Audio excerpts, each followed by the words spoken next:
that day, you don't believe it. You're giving me my money today. Brother Roland, you see. No, but I'm crazy. I don't think things through. Okay? I accept everything today. I'm very serious. You can see for yourself with me.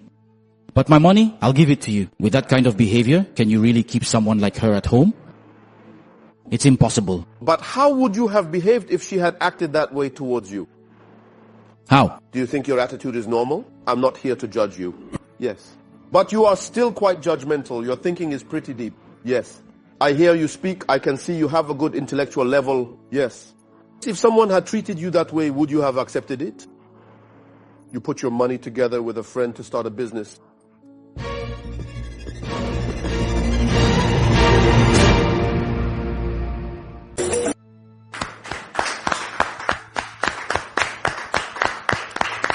Woohoo! Woohoo! I want to hear some cheers of joy, right? That mark our... You all have cheers of joy, right? The cameramen, everyone? Yeah. It's a party. It's a party. It's a party here in the Lumière du Monde TV studios, especially here on the show Point d'Accord. We're happy. We're happy because we're seeing you again. The family, we've missed you so much. I've seen so many people asking, when is Point d'Accord coming back? When are we starting again? Here we are. Here we are today to say shalom to you and to announce that Point d'Accord is starting.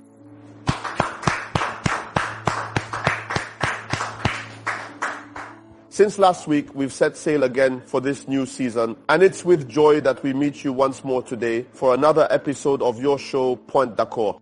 I hope you're comfortably settled in at home. What we know how to do is to bring you different testimonies and, by the grace of God, offer advice in the light of God's Word. Pastor Jean-Yves Tumu is with us. And if I may, I'll check in with him before we welcome our guests of the day and hear their stories so we can offer them guidance in the light of God's Word. Pastor Chumu. Yes, Roland. Shalom. Shalom, Roland. It's been a long time since I heard that. Oh, yes. And I'm very happy to see you. I'm happy too. Even though time has indeed passed, your face still remarkably looks so youthful. And that's the Lord's doing. And that's the Lord's doing. That's right. What can we say to them for this new season? The upcoming new season will be an incredibly enterprising, deeply committed season. A season of generous sharing and of vibrant, fulfilling life. So we want to ask all our viewers to stay connected with us so that the life produced by Lumière du Monde Television can spread into their lives. There you go. And I'd like to say hello to your, well, let's say to your daughter next to you, who's always here. Last season she was here. This season again, she's still here. She doesn't speak, she smiles, she enjoys it. Thank you for being with us again this season. And we also want to greet the entire production team working behind the scenes to make this show possible. May God bless you abundantly. We want to remind you that this season will be like the others, but even more dynamic. And we will have a strong presence on digital platforms. So, to everyone watching this show right now on social media, Facebook, YouTube, TikTok, and others, we ask you to share as much as possible to help the show spread its reach and do even more good for the entire community across Africa and around the world. Today we are welcoming a lady who is here to share her story. What story is this about? I ask you to remain patient until the end to find out what story Dame Patricia, whom we are welcoming here now with your applause, has to offer. Patricia, whom we are now welcoming with your applause.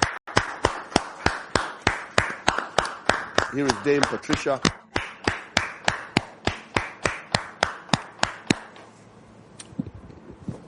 Shalom to you, Dame Patricia. Shalom, Brother Roland. Are you well? A little. A little well? We certainly hope that by the end of this show, you will be feeling completely well. When you come here, it's because you definitely have something to say, a problem to bring up or present. I have introduced you. You are Dame Patricia. Is there anything else you would like to say about yourself for your introduction? First of all, I want to thank you for having me, for accepting my request. I am Dame Patricia, as I said. And in any case, from time to time, I would watch the show. And I saw that really, you are also people who have your own situations. That's why I wanted to come on the show to be able to explain the situation I've been through, which has really shaken me up right now. honestly, it weighs heavy on my heart to be sitting here. It really weighs heavy on my heart to be sitting here. So that's pretty much it. I can already see that you haven't even started explaining yourself and you're already emotional. We're going to ask you to be strong. And you also made sure to tell me in private that your language skills aren't perfect. Our goal here isn't to issue a language certificate. Our goal is to listen to you attentively and then provide the moral and spiritual support you need. So dear viewers, we kindly ask you to be understanding with our guest today, who may not have the same language proficiency as you or perhaps even as I do. But let's make the effort to listen to her, to understand what she says, and to offer her the solution she needs. Go ahead. So you say that you are here with a situation that upsets you, that makes your heart a little heavier. I would like to know who is the person you are inviting onto this set. This is my husband, Matthias. His name is Matthias. Matthias? Yes, yes. When was the last time you spoke to him one-on-one? It can indeed be a significant period of 4 months. 4 months, 4 months. All right. Great. There's no problem. So we will give you time to express yourself and tell us exactly what is going on between you and Matthias. And that will be in the segment, The Big Unpacking. Let's go with the control room. Okay. Okay, you have the floor. All right. Thank you, sir. Well, I'll explain from the beginning. My story with Matthias, my husband, I'm a vendor. I go to the market, I sell lokodugu, as everyone knows. What is lokodugu? It's those who sell meat. They go get the meat from the bush. It's kind of like that. That's what I do. And I was at the market. Anyway, that's where I met Matthias. He would come from time to time to buy meat. I thought, what kind of man likes to go to the market like this? Anyway, every time I saw him coming over to me, one day he asked he took my number. He said he would call me. I said, okay. Well, I wasn't too interested because honestly, I'm a woman who, I told myself, I'm going to fight for my future. And so anyway, since I didn't go to school, I really wanted to take evening classes. That's how it was. So every time he came to talk with me, it was about that too. That's how he got my number. And as we talked, love started to blossom between us. So I was there and then he told me, honestly, I see you're a fighter and I want to be with you. I said, oh really? Okay. And so it took a little time and then he came and said he wanted to marry me. Honestly, I was so happy. Because for a woman, who wants to get married, it's truly a joy for any woman. And so I accepted and we started our life together. And when we got together, he went to my parents to get the list for the dowry. And just like that, he paid my dowry. And after he paid the dowry, I was still selling my goods. After he paid the dowry, we didn't have the wedding ceremony. He said we'd do it later because there was an issue with money. So we were still together. And he told me, come, you're going to live with me. And I said, there's no problem. Since he had paid the dowry. And my parents said, go ahead. So we left and we were together. Since he had his own job, which brought in money for him at the end of every month, I was also still doing my lokodugu business and things were going well. And I would buy those big sacks to go and get my goods to be able to sell them. Honestly, I was making good money from it. I would leave every day at 5 a.m. I'd come home. And anyway, at a certain point with my sacks, I would place orders and they would go get the items and bring them back. So one evening he came home and I saw that one night he came home, he was very worried. He was thinking. Anyway, he was panicking. I said, what's wrong? He said, no, it's nothing. Just that at my job, people disrespect me. They do. So he wanted to quit. I said, if you quit, what will you do? He said that no, if he quits, he can start a business, that he has an idea in his head. He wants to start a business. I said, oh, really? Okay, explain it to me. So he explained it to me. I saw that, honestly, if he started that business, he would make money. So I asked him, do you have the money to invest? He said he didn't have the money. I said, well, what do we do then? He said, oh, you're my wife. I need you to help me. I see you often contribute to tontines, and if you've sold your sacks, you should have money. If you want to quit your job, you need to have another plan. If you know you don't have money to invest, then just leave it. He said that if he did this, making millions, we're going to earn millions. And then he wants me to be the secretary in the company he's going to start. I said, okay, that I'll start taking classes because we had talked about classes before, but we never did it. So I started to take classes to learn how to read, write, and all that. I said, honestly, for me, it was a good opportunity. Because I want to keep selling, but I don't want to stay in this position. I want to change things up a bit. So that's how my husband, he told me, okay. I told him, okay, no problem. And so we went ahead with that plan. And I went and took from, my savings group, which I wasn't supposed to touch. I took my share and I gave it to him. I sold my stall for 5 million. You took your share? How much was it exactly? It was 3, you could say 3 million. Okay. It was 3 million. I took it because there were 10 of us. At the end of each month, we'd contribute 300,000. So that's how I got the 3 million. And then my stall, I sold that for 5 million. And I sold it. And I gave him all the money, which came to a total of 8 million. And I gave it to him. He took it, he did the deal, everything. So I asked him, so what's the deal with what you are talking about? He said that, he came and gave me a sum of 300,000 and said, I'm enrolling you in an evening class. You're going to go, but use this for yourself and buy. I was happy. I started buying my little thing, sending money to my mom. That's how it was.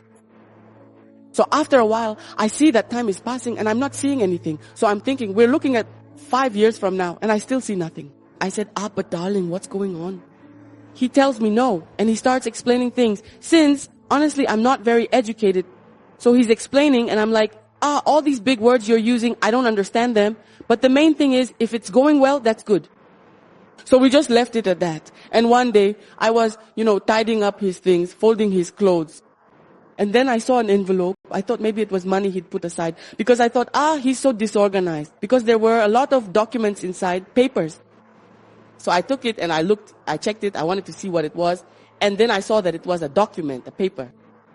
Since I had started the evening classes, I had learned to read and write. So I saw that it was like he had paid for a house for a woman. So I saw that and it seemed a bit shady. So I gave it to my neighbor so she could read it for me. So she could explain it to me because I had read it but I didn't really understand.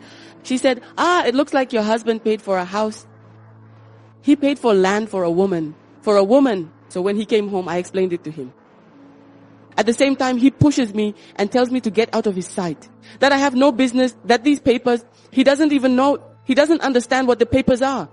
Anyway, he started insulting me, talking to me rudely. So I saw that it was strange and I told him, when you're done yelling, you need to sit down and explain this to me. He said, actually, I was going to tell you that it's over between us. I said, how can you just tell me it's over between us? He said, no, it's over between us because I don't want you anymore. I said, you don't want me anymore? He said, no, he doesn't love me anymore. So he bought a house for his wife. Who exactly am I to you, really? That's not what I told you. Who am I to you? Since you've supported me a lot, but I'm thinking about you, giving you something so I can come see you at your place. So you're talking, but what are you even saying? I don't want you anymore. I don't love you anymore. Anyway, I've built a house for my girlfriend, the one I'm living with now. If you see that I'm not coming here, it's because I'm over there. He says, Matthias, is that what you're going to tell me today? And he tells me he's going to give me 2 million. Those 2 million. To take that and then we'll see what he can do for me. He says, Matthias, now. When I loved you, I suffered. I was spending my savings. I wasn't doing anything. I'm here. When you fall, you come back. Why did I say, wait, I'll give you all my savings. I have nothing left. I'm not doing anything. I'm not selling anymore. How am I supposed to start over? Building an IPA, that took millions. It cost me a lot. But I sold that for you. And then the company, we were the ones who sold the company. Why did I say that I am nothing? And then he told me, no, nothing is working. Even if we can improve, we can do even better. I think you yourself, I can't compare to where I am now. In any case, honestly.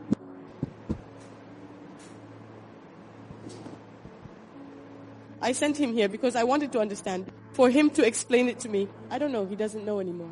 He asked me what I did to him. What did I do to him for him to come into my life and do this to me? He asked me what I did to him. Did you talk to other people, members of his family, friends, close people, to try to reason with him before coming here? If she tells you it's his family, that's not true. I called since he's an orphan. No father or mother. I called his brother. He threw it in my face. When I was truly there, I absolutely deserved it. Anyway, it was just mere insults. Nothing more than that. Just empty words. So I couldn't even explain. I'm telling you, I came. I spoke my mind. No one knows. Except for my neighbor, the only one to whom I showed the paper. I had to explain it to her. And it was actually her who advised me to come here. Because everyone was looking at me and saying, she has a TV. How come? She said, you have to go. You need to at least explain your problem. That's how I ended up coming here. I didn't even explain this. I didn't tell anyone. Except for her. Only her. So the house, the paper for the house that you showed, what is it? Is it a rental contract or is it a house that was bought? A house that was bought. He bought a house for a woman. That's where he lives. A villa. And me, I'm nothing. He can't do anything. He can't do anything. There is no project without her. Only with her can he do his activities. In any case, she helps him. At least she's the head of his company. All of that, all those efforts, I made them for him. So he comes to explain to me, like now he tells me, he left me here, I did what I could. Did you by any chance have to completely close down your entire business to effectively shut everything down, to become entirely and utterly dependent on him in every single way? I truly had absolutely no other choice in this particular situation, since I had already sold off everything I owned. Yes, but did you really have to sell everything to follow him? Where exactly did he tell you that to me? He told me to sell everything. He told me to sell more than what I had. It was huge for me. He has to get some serious money to be able to make a profit. I know that, I should sell, but cover it up. Even if I'm talking to you now, I'm attentive, but I can't pay anymore. Because I was the fourth person who took what was left. There were about 10 of us. She told me, I'm not talking to you now. There are people after me. Not many people are like that. All right, thank you very much. Pastor Tumo. Yes, Roland. Here is the first problem we have to solve. Yes. A guest who came to this set explained to us that she didn't have the chance to go far in her studies. She had a fairly average academic path, and being a determined woman, she decided to work with her own hands in order to achieve her goals. This drive led her to take on various activities here and there. She eventually started a business that allowed her to support herself, and it was during this journey that she met Matthias, who was initially a client but decided to move from being just a client to becoming her life partner because he felt love for her. Seeing his truly exemplary and admirable character, she readily agreed to wholeheartedly walk alongside him, both out of her deep personal conviction and profound, unwavering love, sincerely hoping that circumstances and situations would significantly improve and become much clearer in the foreseeable future. After their marriage, a traditional wedding, she decided to move in with him, and since he had lost his job, he decided to start a business. Not having enough resources, he turned to the one who was once his friend and is now his wife, asking her to help him out.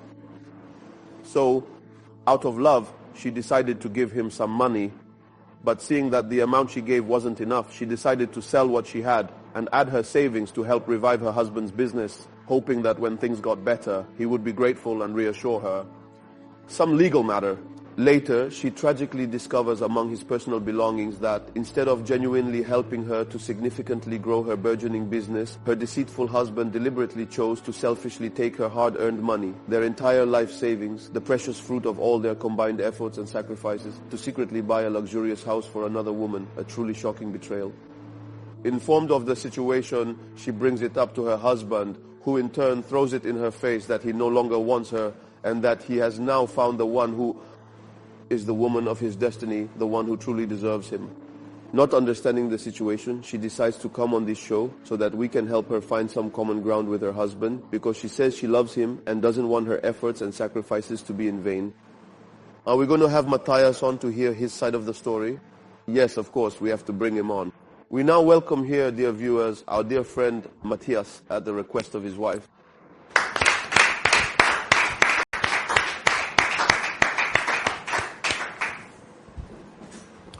Shalom, Brother Roulon.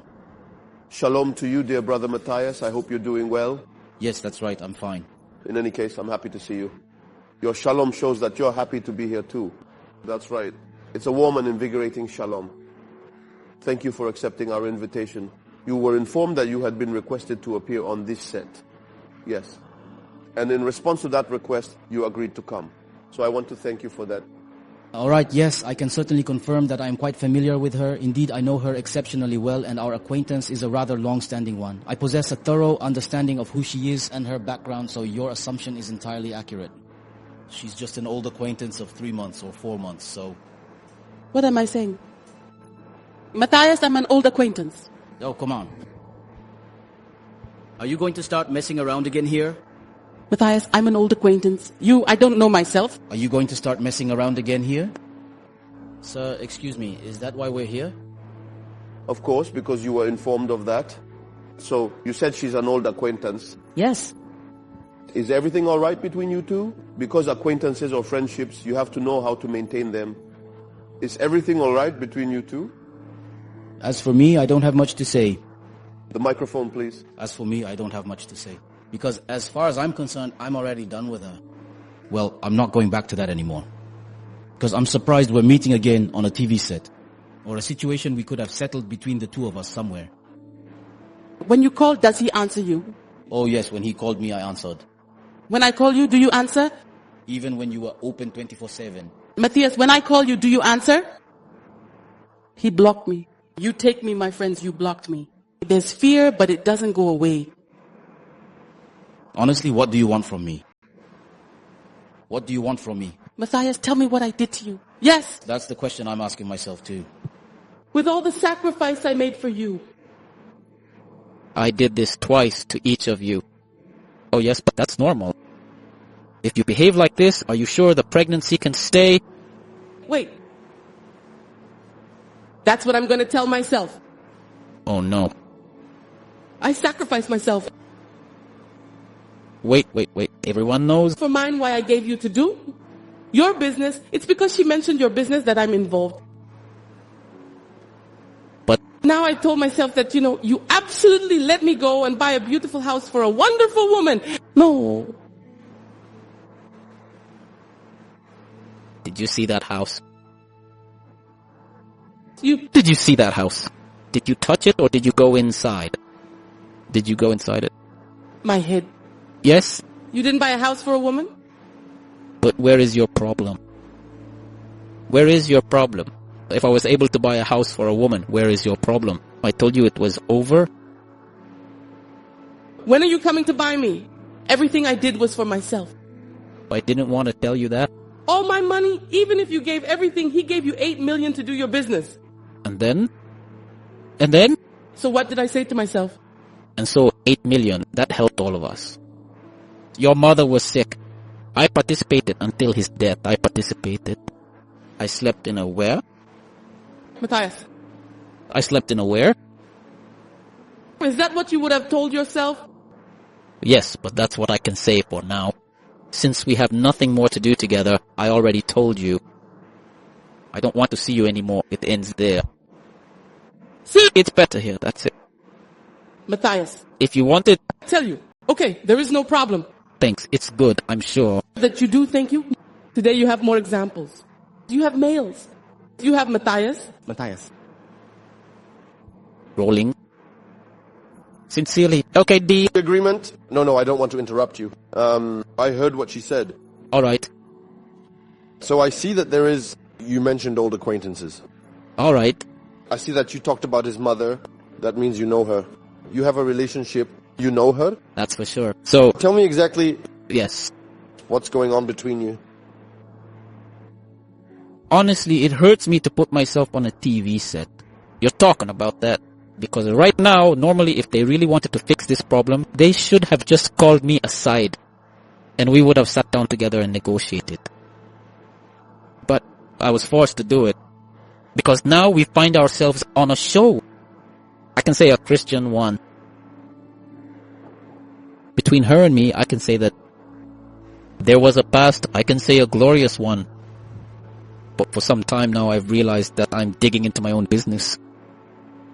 I was wrong. I want to put her back in the polished layapane. Since what you're saying, I could... Not say the bill, don't want any more things. Not to those my age. Let him see his ideas through to the end, to their conclusion. I was wrong. I was wrong to tell him in there, go learn to read and write. And when I'm not around, he goes through my things. It's true, we were really in an impossible situation. We had the idea to build something inconvenient. How did things start between you two? How did you meet? From In the beginning, I was getting by in a small local company. And at some point, I had the idea to start a business with some local acquaintances. And so I greet the king. I said it openly. It's true. You fight a lot. You were bringing closer. Mike. It's true that you fight a lot. But I would like you to help me financially. So she found it a bit complicated for her. She thought it was better to sell everything she had so she could help me. She thought it was better, or did you decide together? Well, it's just, I made the suggestion after a few days of thinking about it. And she thought it was better to help me. What exactly did you say to her at that time? I openly told her that I needed at least 8 million. If she could find it. Since she does wholesale, I thought it might be possible. So that's how a few weeks later, she brought me the amount I asked for. How much did you have to start the business? Normally with 3 or 4 million, we could have done it. Yes, but how much did you personally have to start the business? Financially, it was just that I didn't have enough money. I had around 1 million, 1,200,000, 1,200,000. So with the contribution she was really going to support me with, we could really reach the right level. And that's how she gave the money. And with 2... She gave you that money? Yes, it was. Really proper, wasn't it? She gave 8 million. I thought it was good. 8 million. 8 million. There you go. And then with the two of us, we started to... I put her name on the list of those who were supposed to manage the company. So she was part of it. We need to explain things clearly. Can we give her some time? I think that's what you like. But you didn't explain you put my name on the list. She was one of the people working in the company. And a few years later, it turned out that he couldn't read or write. So when it came to meetings, I couldn't invite him. When there were review meetings, I couldn't invite him. So often he talks nonsense. He says what he is. I myself said that the company only saw the door. When I go there, I tell you no. If we did it, it was tough. You know, you had to be prepared. You never set foot in the company? Me, I'd say. But you wait for me, I say you're having a meeting. Oh, Lord. We'll let him go to the end of the company. So that's how she would come to work from time to time. But she couldn't participate in meetings because she couldn't read or write. So when I got home, I would give her an update. Here's what we managed to get this month. Here's what we're going to do later. That's it. And from there, I started making connections. It's true, when you start to succeed, a lot of people come to you from other countries and so on. And that's when the jealousy started. Why do I go to work so early? Why do I come back so late? Why? And that's when it started to bother me. Running a business isn't just a little kitchen where you sweep in the morning, at noon, and in the evening. It's not just about asking for money. There are orders, the contractor, all that you have to pay. But as soon as I got home, she would ask, why are you home late? Why are you in such a hurry? Why? Well, all of that started to really piss me off. She would go through my things, find a document, and then leave with it. She would give it to her neighbor to read. But why? When her mother got sick, why didn't her neighbor at least give 5 francs? And it's our life she's going to make public. Honestly, because at that point I didn't like her anymore. So I told her openly, that's enough. That we should stop here, because otherwise things will get out of hand. We just won't be able to. Because you might even end up finding someone at work just to start a rivalry. And at that point it will completely ruin my reputation. Right now I'm just sitting here. Honestly, I don't like this at all. Because now I'm becoming a businessman. People will ask, but what is he even doing on TV?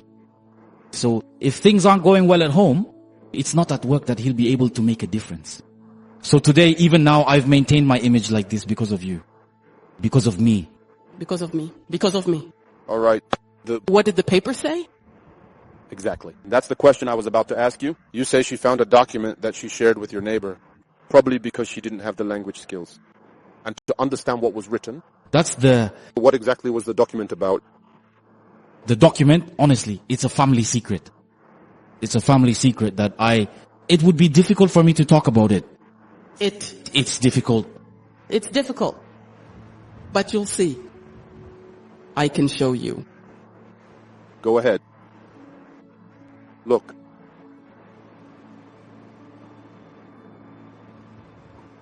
What does it say? All right. Who is Stephanie? I know. I have my proof. I know I didn't go far in school. Me, I don't know anything. I admit it. That's my word. I can read. I told you she's my friend. In night school, I pressed. I stuck the paper on the neighbor's door. She saw my sister taking a photo. I pressed the photo. I know that one day I put some for you. I lied to you about it. I'm sitting. I cried too much. Today I'm a liar. I'm a liar. All right. If I need to, I'll say that you want to find my life. I have the juice like me, and she said that's not true. I haven't destroyed your life yet. You plan to get more. You are free. I gave you freedom. You are still young. I gave myself Freedom. Yes. Yeah, man. You've been free for 3 months. You can live your life, mister. Matthias, she asked a question earlier. Yes. East? Do you know a certain Stephanie in your life? Yes, Stephanie. She is a service worker. Sometimes she comes to the house and we talk, and then she has some difficulties. I try to help her succeed. Well, that's all. All right. And the relationship you have with Stephanie, is it strictly professional, or do you also have a personal relationship? I can say both professional and personal as well. All right. So what was her name doing on this document? She had asked me to help her find a plot of land. So I helped her with the process. And since I was the one who had to coordinate the file, my name naturally appears as a witness. She didn't even understand. She brought it up. She thought that I was buying a plot of land to give to Stephanie. Well, from what I personally saw, it's not just a plot of land. It's actually a significant document certifying the official purchase of a beautiful villa. Yes, the first file I signed, that was for the land. Now, as for the house, I would tell you that's a secret. I can't talk about that here. It's a secret? Yes, it's a secret. I can't. So, madam, here on this set, we've been told that you bought a house for another woman. Is that true or false? I helped her. I helped her buy the house. Who did you help? I helped Stephanie buy her house. How much does the house cost? I couldn't tell you, that's all. No, tell me the truth. Did you buy the house yourself, or did you give it as a gift?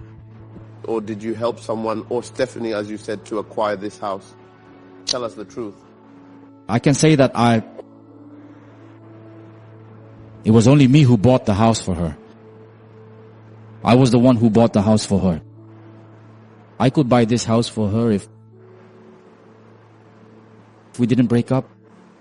But it's because we're no longer together that I was able to find another partner, Stephanie. And I made this document for her. How long have you not been together with her? It's been 3 or 4 months now. How long ago did you buy the house? It's been 2 months. But the document, she found it among your things a few months ago, more than 2 months ago. Yes, actually, I bought the house. I didn't pay in one go. I couldn't pay it all at once since the house cost a full 20 million. Not even 8 million or so, just to buy your house. 20 million. So it's not surprising. But why not make that sacrifice for the one who suffered for you, who believed in you, who invested in you when Stephanie wasn't there? Honestly, to be frank, she truly doesn't behave very well at all. At the time when she invested in you, her behavior... Yes, at that time she was fine. Yes, at that time she was fine. How are things at your place now? At that time she was fine. But now I can't find her anymore, my dear lady. Honestly, she has crossed the line. It's over. So, if I understand correctly, you're telling us right now, if she had behaved well, you would have bought the house for her. That's right. And besides, you're a witness. You can see how she expresses herself. And right now, I'm telling you as I speak, Stephanie has gone on a trip. Because this time, their wasting is a loss of money. So today, Stephanie has left. At least she is able to express herself. She understands English, she understands French, she speaks Arabic clearly. Well, with her I can't. The level is so low that I can't keep her at my place, and on top of that, offer her this house. No, it's impossible. I can't. Did you take into account all the efforts and sacrifices she made for you in the past? Yes, that was in the early days. But after that, I realized it wasn't worth it. It wasn't worth it. Honestly, I can't do it anymore. I can't even accept her in my home. We need to stop here. She dared to take her time. We're going to continue with it. and we'll see it through to the end. That's what she wanted. I don't want to hear anything else. It has to stop here. No, you've had enough. I can't help you. It's my money. My deposits. How much is your money? No, it's fine. You can accuse me of whatever you want. How much is your money? Pay me back my money. You have to pay me back. Besides, I don't even acknowledge anymore that I'm asking you for money. No, that's over now. It's over. I don't even recognize it anymore. What is this about? I don't recognize it anymore. I don't recognize it at all. I can't give you a single cent anymore. Because you came and ruined my reputation all the way on television. No. If you want to do that, go on with your Stephanie. Give it to me. Me, I have my activities, everything I want, my money, you're giving it to me that day. You don't believe it. You're giving me my money today. Brother Roland, you see. No, but I'm crazy. I don't think things through. Okay? I accept everything today. I'm very serious. You can see for yourself with me. But my money, I'll give it to you. With that kind of behavior, can you really keep someone like her at home? It's impossible. But how would you have behaved if she had acted that way towards you? How? Do you think your attitude is normal? I'm not here to judge you. Yes. But you are still quite judgmental. Your thinking is pretty deep. Yes. I hear you speak. I can see you have a good intellectual level. Yes. If someone had treated you that way, would you have accepted it? You put your money together with a friend to start a business. You lend them money, and just when things start going in the right direction, that person shows you their true colors. And they abandon you, they betray you. Would you have accepted that? For me, it would depend. It would depend. Alright, yes. So, before I hand the floor over to Pastor Chumo, I'd like to ask you one last question. Yes, go ahead, sir. Do you feel any remorse when you speak, sir? Not at all. Not at all. Not at all. So it doesn't affect you at all to know that this lady made this sacrifice for you? It doesn't affect me at all. Not in the slightest bit. If she truly wants, we will certainly give her a full refund. If she genuinely doesn't want it, well, we will just keep going forward. That's simply how it is. And by the way, this is absolutely the very last time you are sending me onto a television set. Your absolute last time. No, it's really not a problem at all. Your very last time. Okay? No worries whatsoever. You're going to give me my money. No problem. No problem. If you wanted your money, you should have come to find me at the office and we would have talked about it. It's not on a TV set that you're going to summon me. Which office? Which office are you talking about? I want your office and you need to give me money. Oh, you're not part of the company anymore? You're not part of the company anymore? Oh, okay. For me, it's just that I can't give you money on a TV set. He's already at the office. He says you're going to give me my money, don't you think? But those 8 million, I truly hope you'll manage to handle this situation. You are absolutely going to give me back my hard-earned money. Wait, no, I genuinely don't understand what's happening. No, yes, it's definitely a resounding yes. There is absolutely no problem whatsoever. There is truly no problem at all. Thank God, yes, everything is fine. But the substantial amount of money you specifically took from me to successfully start your new business venture, to comfortably live your life with your Stephanie there. If you really want, my social and empathetic side can step aside for a moment, but it clearly states that you used my money today for your own benefit. Okay, there's no problem. I'll give you back your money. But at the same time, I'm answering the brother's question. I have no regrets about saying goodbye to you, and I also have no regrets about paying you back your money. Okay, thank you. I have nothing more to say. I have nothing more to say, thank you. All right, thanks. Master Chumo, we will therefore give you the floor in the under the microscope section of the word. Mr. Chumot? Yes, my brother Roland. I like it when you call me that. So you have the floor, you witnessed this story. What is your point of view? Thank you, Roland. Is it Matthias or Matthias? Matthias. Matthias. Yes, master. Actually, I listened to you.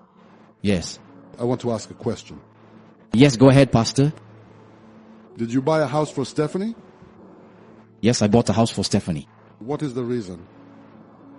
The reason is that I like him. Alright, I like it. She has a good level. She can help me move faster in my business. That's it. How many houses have you already bought? How many houses do you have yourself? I thoughtfully bought this one and only house for her because she consistently showed me her deep love. So you see, they're engaged. The wedding is coming up soon. There you go. It's this house. It was just a gift from the dog sahib, that's all. I heard you were rejected in the land of the mayors. Is that right? That's right.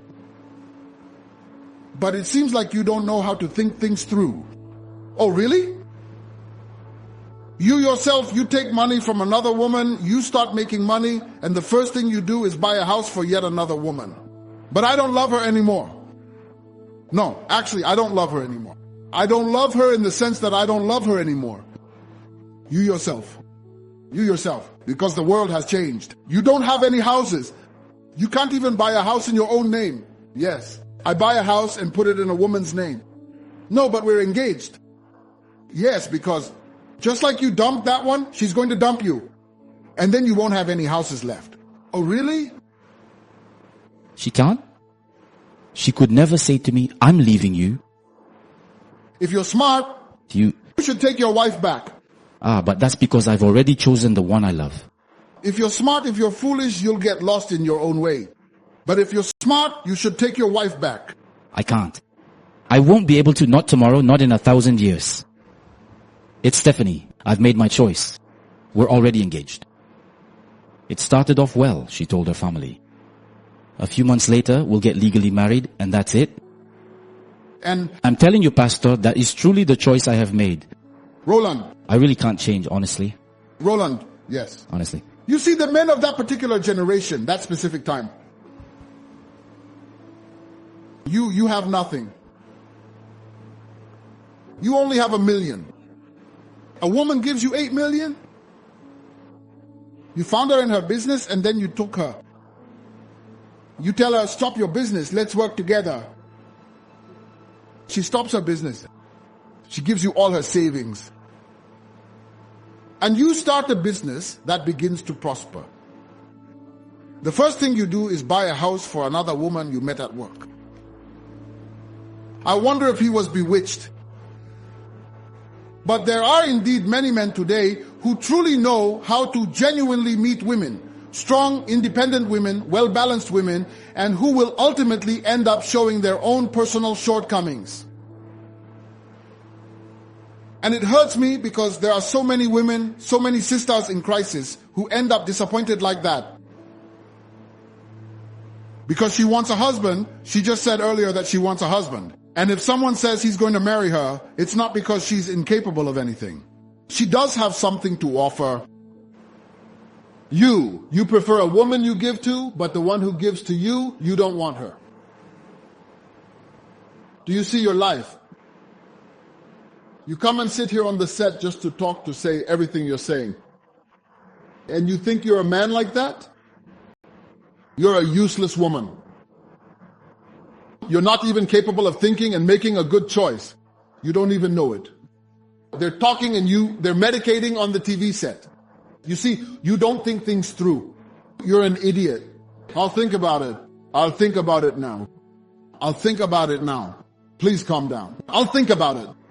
You're the one who truly earned your own hard-earned money. And then you had your remarkable intelligence, your inherent strength.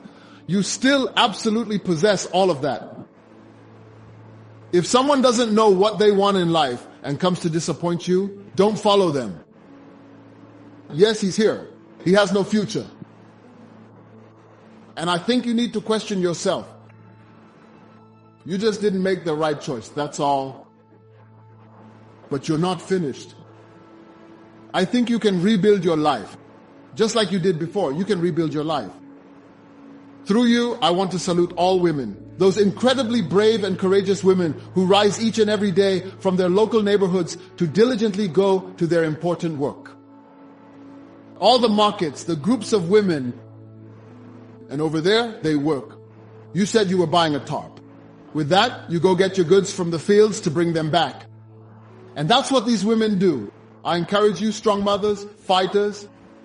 But I also ask you that if you have to make a choice to get married, it's important to think carefully and make a good choice. She ended up like this because she met a man. And it's not a woman who should be supporting a man financially. It's the man who should support the woman financially. The woman, she contributes as well. But if he tells you to give all your savings, if he says, I might go work, don't accept that. Because there are men like the ones in front of us here. A man who doesn't even know what he wants. He has money, he'll know how to build a house for a woman. Tomorrow, if you end up with her, she'll show you what life really means. You'll be found somewhere with a stroke, and then she'll leave you and throw you out. And that's what awaits you. All those men who behave like this, that's what awaits you. So I ask you, encourage all the mothers, all the single fighters. They should really pay close attention to the men they meet. Because if they don't pay attention, they'll make a bad choice. You have to make the right choice. And we are Christians. When it comes to marriage, you have to follow the path the Lord has shown. If you are on the path the Lord has shown, you can't have such surprises. And the Lord will guide us to the man who is right for us.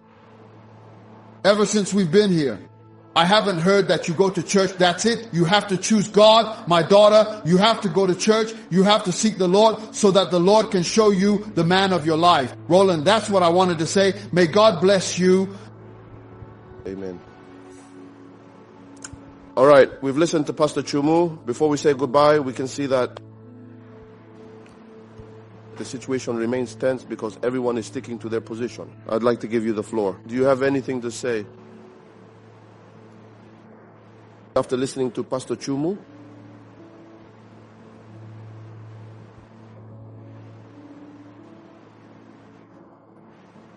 It's good because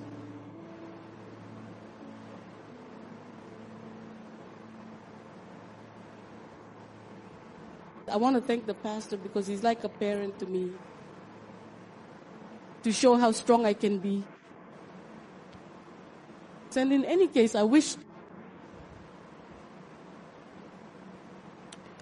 to this gentleman here, first of all, I want to thank him. Because the check too isn't a bad thing. In any case, he made me stronger. I'm so very disappointed. I've cried so much. I've asked a great many questions indeed. And now I see that I really married a sheep, someone who has no heart. But as the pastor said,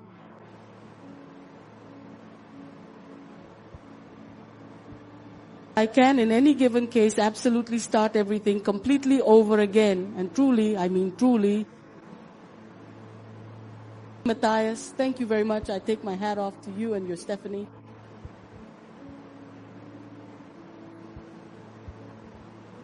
And really, I don't have the words, honestly. All right, I understand. You must be in shock. And often words fail us when we can no longer find the right way to express our inner pain. Dear Matthias, you listened to Pastor Chumu's advice. In the meantime, have you had the chance to reconsider your position? Well, I haven't. Yes, I told you in business, there is no church. Once you get involved in business, God, well, that's secondary. What I wanted to tell her is that she needs to remember one thing. I know it's over.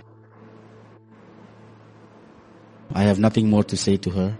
If she wants to come by my office, I'll sign a check to give her. Come on, let her get on with her life. For you, because today you have the means, so money is, yes. It's over, it's over. Money, that's it. Money or nothing. That's it, happiness. Today, if you don't have money, you're not considered. So money, happiness. And then after that, God will take care of the rest. That's all I have to say. Okay, thank you very much for joining us on this set. Pastor Jumo,